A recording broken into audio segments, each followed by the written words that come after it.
You love fantasy football, you probably hate Travis Hunter, and you probably don't watch football, and that's okay. Everybody look, there are a lot of guys that Travis Hunter went against as a DB and went against as a wide receiver that's not the NFL. Every guy that he goes against on Sunday is in the NFL. He's so dangerous with the ball. He's one of the best players in the world. So put the ball in his hands 8 times a game. The Jaguars are for real. If you've learned anything from me on this podcast this year is that I like the Jaguars and I believe in some of their talent. Now, Trevor Lawrence continues to sometimes do some dumb shit. There's no denying that.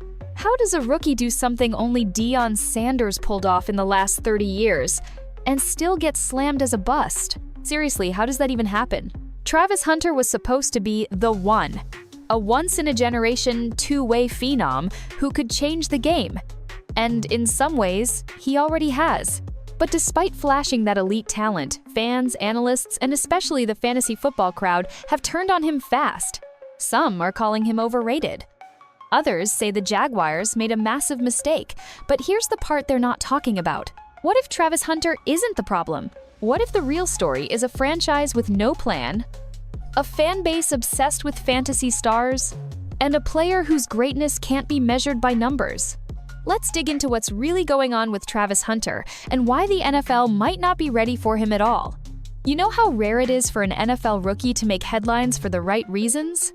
And I understand the people he is competing against are better, but the measurements of the field are not, the length of the game is not different. And in fact, in pro football, you play fewer snaps than in college football very often over the course of a game. And Prisco had this tweet after talking to her, maybe before, I'm not actually sure. Well, in Travis Hunter's case, he didn't just show flashes, he etched his name alongside one of the biggest legends in football history, Deion Sanders. We're talking about a record that no one else has touched in nearly 3 decades, multiple games in a single season, with at least 3 receptions and 2 tackles. That's not normal. That's not even rare. It's historic. The only 2 players to ever do this?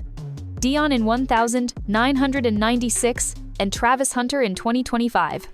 That's it. That's the entire list. No one else. Not Charles Woodson, not Champ Bailey. Not Jabril Peppers, just Deion and Travis. But here's what makes it even crazier. Deion had been in the league for years when he pulled off that stat. Travis Hunter? He did it as a rookie fresh out of college, still adjusting to NFL speed, new systems, and playing 2 positions on opposite sides of the field. That should have been the headline. Sometimes guys actually are literally built different. I understand coach is going to talk about how hard it's going to be, and everyone's going to talk about how this has never been done before. I care about his lungs. And I care about the fact that he has been this guy forever. Instead, fantasy football Twitter exploded with hot takes like, he's washed, overhyped, or even worse than a backup tight end. People are clowning the guy less than a month into his NFL career. Why? Because he's not delivering fantasy points fast enough? Come on. That mindset completely ignores what's actually happening on the field. Travis is being asked to do something that's almost impossible. He's playing cornerback, one of the most mentally demanding positions in football, while also trying to fit into a pro-style offense as a wide receiver. At the same time, as a rookie. And even with that load, he's already making history. But here's the wild part. You wouldn't even know it if you're just looking at fantasy numbers or box scores, because talent like this doesn't always show up in the stat sheet. There's more to a game than fantasy points and PPR formats. And yet, somehow, despite doing what legends have done and proving he can hang in the NFL, Travis is being talked about like he's some draft bust. It's like greatness doesn't even matter unless it's winning your fantasy league. But that's just the start of what makes this story frustrating and, honestly, a little deeper than most people realize. Because the real issue isn't Travis Hunter. Travis Hunter, unreal the way he runs and runs all day. If he's working offense on a day, he'll work with the defensive coaches during special teams times. He can hit 50 home runs. We'd be like, no, that's insane. And then a guy did it. So I do think Travis can just do it. It's what the Jaguars have or haven't done since drafting him. And as we start looking at how they're using him or not using him, the questions start piling up fast. Because the numbers don't lie, but the decisions being made? Yeah, those don't make much sense. Let's be real, fantasy football has completely changed how people talk about players. It's no longer about who's doing the dirty work, showing flashes, or shifting the momentum of a game. It's about stats, points, and rankings. And if a player isn't delivering those immediately, they get labeled a bust. No context. No nuance. Just numbers. And that brings us right back to Travis Hunter. Because right now, in the fantasy world, he's enemy number one. Podcasts are dragging him, Twitter is clowning him, and analysts are calling him expensive or worthless because his receptions are low and his snap count isn't through the roof. But here's a question nobody seems to ask. What did you expect? This isn't your typical wide receiver. This is a guy learning both sides of the NFL from scratch and doing it on a limited snap count. Ocho, you want to be, let me ask you this. If I gave you a choice, Ocho, you could be elite at one thing or you could be the average at two things. What you choosing? I'm going to be elite at that one thing. Because right now he's average at both. I don't know what they're doing. Travis Hunter is the number 2 pick, right? Right. I think, to me, I know he wants to play both sides of the ball. I would love for him to be number 2 pick at one position. He's only playing 58% of offensive snaps and barely touching the field on defense some weeks. He's not being schemed into the offense consistently, and he's getting far fewer touches than guys drafted way behind him. And yet, fantasy owners who probably never watched a full JAGS game are throwing tantrums like they've been robbed. You know what they forget? Travis Hunter isn't playing football for fantasy football. He's not out there trying to win you a PPR league. He's doing what the Jaguars ask, and that's the real issue. Even NFL insiders are confused. Some analysts said they haven't spoken to anyone at the NFL Combine who doesn't see Hunter as the number 1 wide receiver prospect in this class. Jaguars beat the 49ers, Ocho, 26-20 with Parker Washington's punt return touchdown, 4 takeaway. Former Niner, Eric Armstead, strip sacked Brock Purdy with less than 3 minutes to play, to seal the win for the Jags. Things got heated at the end of the game. Scouts, real ones, not fantasy nerds, have raved about him. And yet, somehow, he's being treated like a scrub just a few weeks into his rookie year?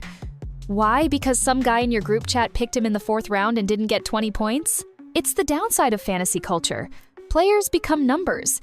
And if they're not generating value on paper, they get erased in real time from the national conversation. Doesn't matter if they're doing something no rookie has done in decades. Doesn't matter if they're being misused by their team.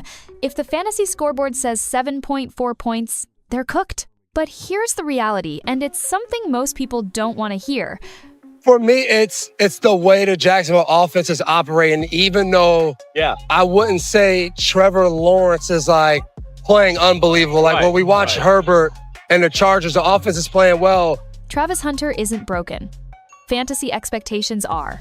If Travis were being used properly, if he were getting even 75% of stats-oriented usage as a WR or CB fantasy owners would be praising him as a breakout star. But that's not what's happening, because the Jaguars have barely let the man get his feet under him. This isn't a Travis Hunter problem. This is a mismanagement problem. And the deeper we look into the Jaguars' game plan or lack of one, the more confusing, frustrating, and flat-out ridiculous this situation starts to look. Because what happened next? That's when things went from underwhelming to just plain irresponsible. So let's talk about the team that controls Travis Hunter's fate right now, the Jacksonville Jaguars. Because if there's one thing more confusing than the fantasy overreactions, it's the way the Jaguars are handling one of the most unique athletes the league has ever seen. The offense wasn't moving the ball quite as well as it has in the past game, but we're also seeing their defenses, they're chaos creators. They cause havoc, turnovers, and 4 they got takeaways talent. today. I like their scheme. Right, 4 takeaways on the San Francisco 49ers. They get the big win on the road. Let's get this straight. They traded up in the 1st round to get Travis Hunter. Not just moved up a few spots casually, they gave up serious assets, betting on the idea that he could be 2 players in one. A shutdown corner on one side, a versatile receiver on the other. That was the fantasy. That was the sell. And 4 weeks in, that dream looks like it's still sitting in the warehouse, waiting to be assembled. Because right now, Travis Hunter is being used like a part-time slot receiver and a situational defensive back, with no clear long-term strategy in sight. Game to game, his role shifts without explanation. One week it's mostly offense, next week it's defense. Then suddenly, nowhere. For example, Hunter played just 8 snaps on defense during the opening drive of a recent game, 1 more in the next quarter, and then nothing. They didn't put him out there at all in the second half. On offense, 38 of 68 snaps, barely over half. No targets until deep into the game. If you're using your top, pick the guy you said was going to play both sides, you'd expect a clear, strategic rollout. Instead, it's like they're making it up as they go, hoping no one notices. And the weirdest part? The Jaguars aren't even playing badly. They're 3-1, sitting near the top of their division and ranked top 10 inches yards per game. The offense is working, so there's no desperation to make changes. But that's exactly the problem. When teams are winning, they get complacent. And that's dangerous when you have a once-in-a-generation Swiss Army knife just sitting there, half-activated. What happened to the plan? In interviews before the season, the Jags made it sound like they had a blueprint. They spoke confidently about how they'd manage Hunter's dual-role workload. This wasn't a guess. They knew what they were doing, or so they said. Now, the rotation is all over the place. Even analysts are openly asking whether the team has already abandoned the plan before October. Fans were told they were getting Dion too, but right now, it looks more like confusion with cleats. And if that wasn't enough, reports are starting to suggest the Jags might be overwhelmed by the very challenge they created themselves. Whether it's internal indecision, injury concerns, or Hunter needing more time to adjust, nobody knows because the team isn't saying a thing. But if this is the plan, it's not working. And if there is no plan, then the Jaguars just wasted a first-round pick on one of the most electrifying players of the decade. At this point, you might be thinking, are the Jaguars just clueless? Or are they playing the long game? Because when it comes to Travis Hunter, the line between mismanagement and strategic patience is thin, razor thin. And right now, it looks like Jacksonville might be standing on that line without even realizing it. Here's what we know.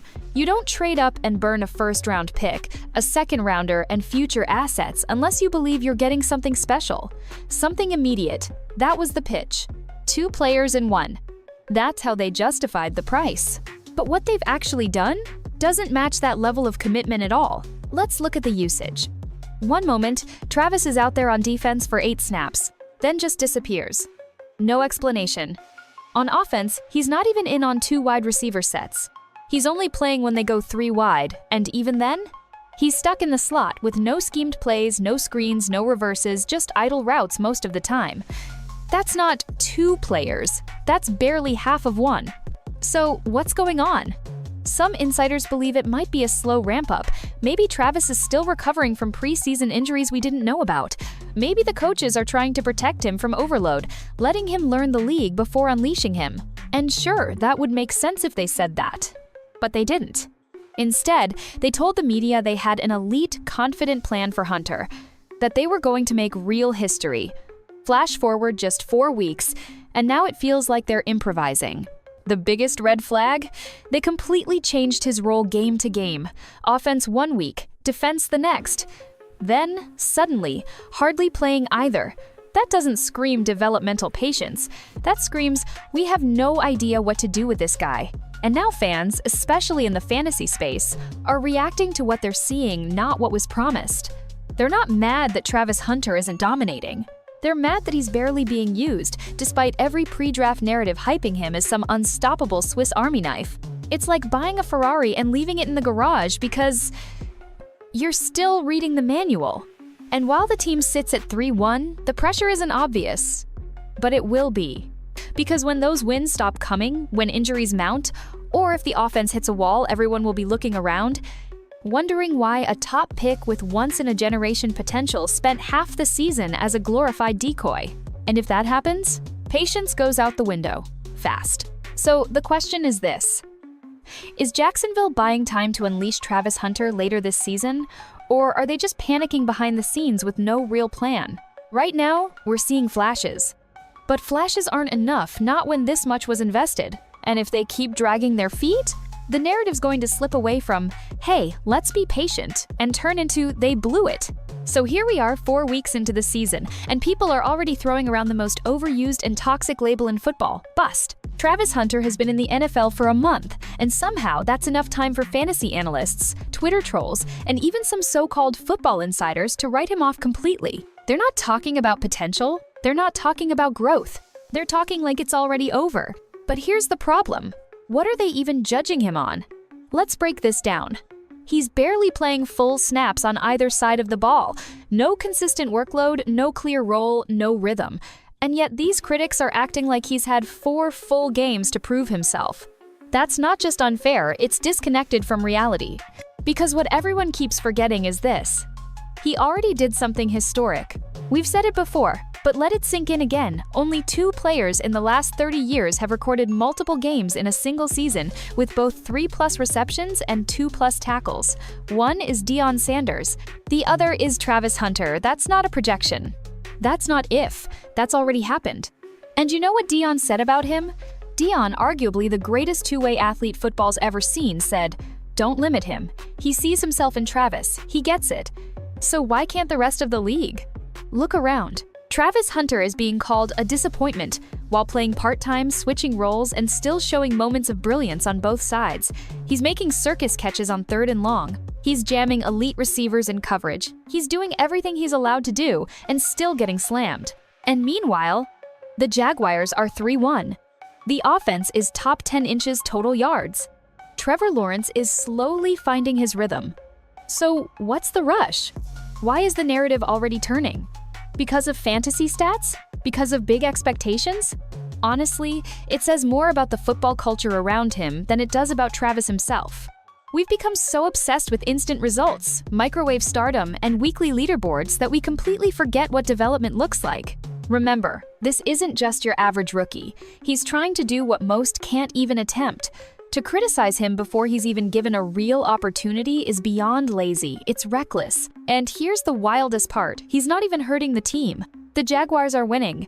Their strategy might be flawed, but their season isn't derailed. So if Travis Hunter is still making history, flashing upside, and the team is trending up, does that sound like a bust to you? Or does it sound like something else? Maybe he's just ahead of schedule. Maybe the problem isn't Travis Hunter at all. Maybe the rest of the league just hasn't caught up yet. All right, enough with the confusion and complaints. Let's talk solutions. Because this isn't just about criticizing the Jaguars or defending Travis Hunter's talent. At some point, we have to ask the real question. What should they be doing differently right now? And the answer is actually a lot simpler than most people think. It doesn't require some genius-level football philosophy or a masterclass in analytics. All it takes is a plan, one that actually makes use of what Travis Hunter does best. Let's start with the obvious. If you're going to have him play both sides of the ball, that can't happen in silence. There needs to be structure, a defined rotation, hell, even packages. Just like teams used to do with Taysom Hill in New Orleans. When Hill came in, defenders panicked. Why? Because something was about to happen. That's the beauty of a utility weapon like Travis, just his presence can flip a defense's focus. Use him, even as a decoy. Put him in motion, line him up in the backfield. Use rub routes, bubble screens, pitch plays, fake tosses. There are dozens of simple ways to get the ball in his hands without risking overuse. And if you keep the usage efficient, he doesn't need to be a 90% snap guy to make an impact. But more importantly, pick a base side of the ball, at least for now. If the coaching staff truly believes his future is at corner, fine, but don't just toss him into the defensive lineup for 8 snaps and yank him out the moment something goes wrong. That's not development, that's indecision. Same if their focus is offense. If they see Travis as a slot weapon or WR2 behind Brian Thomas, then scheme touches specifically for him. Let him feel the ball early, build a rhythm, and grow into the speed of the game. Because right now, the way he's being used, it's like trying to light a fire with damp wood. He's not even getting a chance to burn. And here's the part no one wants to hear. If they keep doing this, rotating him inconsistently, pulling him half game, using him as filler in dying drives, then we're going to be right back here in 4 weeks, wondering what went wrong. Again, bottom line, this isn't a mystery, it's not complicated. Great players need opportunity, rhythm, confidence, and most of all, a damn role. Give Travis the green light to grow, and you might just unlock the most dangerous two-way threat the league has seen since Deion. But keep burying him in random formations with no identity? You're wasting a generational talent. And that's not just bad coaching, that's a straight-up football crime.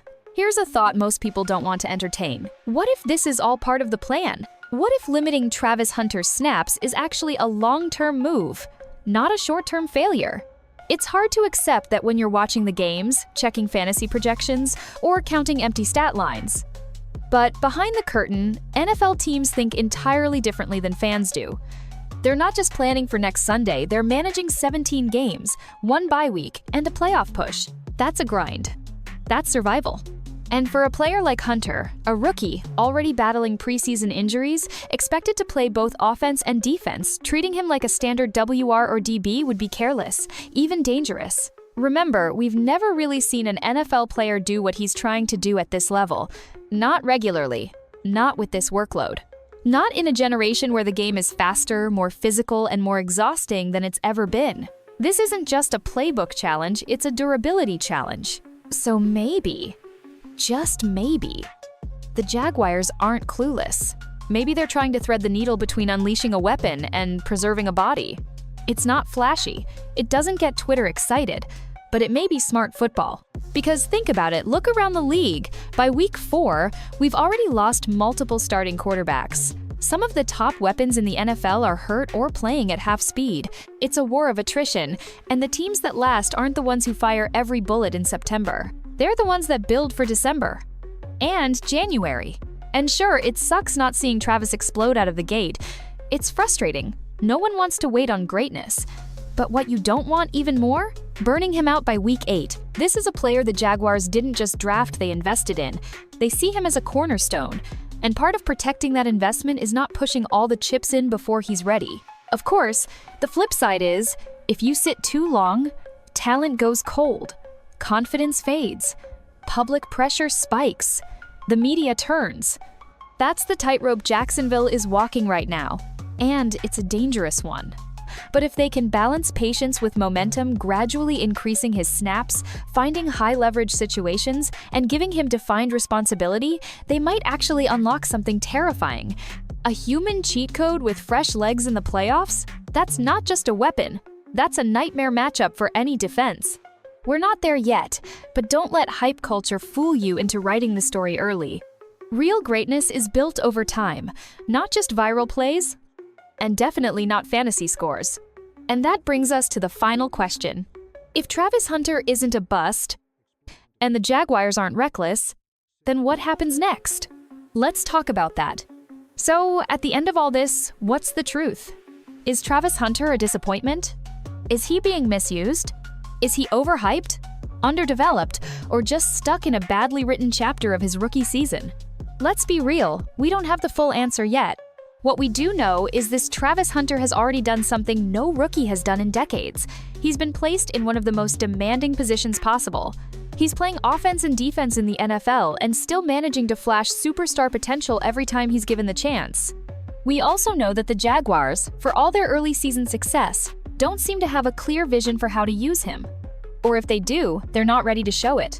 The offense is clicking, the team is winning, but their most exciting player? He's watching half the game from the sidelines. And yet, despite all of that, no rhythm, no consistency, no defined role, people are already calling him a bust? Let me ask you something. Since when did a month of NFL action define a player's legacy? Since when did a guy trying to do something no one's done before get judged with the same lens as a slot receiver who runs 10-yard outs on every play? The truth is, Travis Hunter isn't failing, we're just not used to watching a player who doesn't fit the system, or the scoreboard, or the expectations we created in our fantasy drafts. And that's what makes this story so compelling. Because one day, whether it's this season or next, the snap count is going to rise, the touches will come, the scheme will adapt, and when it does, all the people who gave up early will act like they believed from day one. That's how it always goes. But you're seeing the full picture. You're here before the highlight reels start trending. You're watching a foundation being built, not just a stat sheet being filled. So, is Travis Hunter a bust? Absolutely not. He's not failing, he's developing. And the moment the Jaguars figure out how to use him, really use him, things are going to change. Fast. Don't blink. Because when Travis Hunter finally breaks out, it won't be subtle, it won't be slow, and it definitely won't be quiet.